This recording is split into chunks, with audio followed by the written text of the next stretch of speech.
नमस्कार माऊली. नमस्कार माऊली. आज तुम्हाला एक गोष्ट विचारावीशी वाटते. वयाच्या 50व्या वयापासून देहामध्ये जीव असेपर्यंत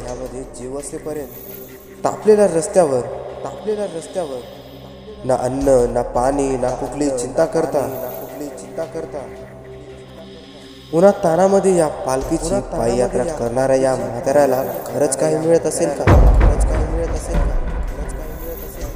त्याच्या मुखामध्ये एक पाण्याचा थेंब नसला तरी चालेल, पण तो म्हातारा मायबाप माऊली म्हणल्याशिवाय राहणार नाही. अरे एवढा निस्वार्थ मोह कोणासाठी रे? काय मिळतं त्या म्हाताऱ्याला या? प्रश्न पडला ना.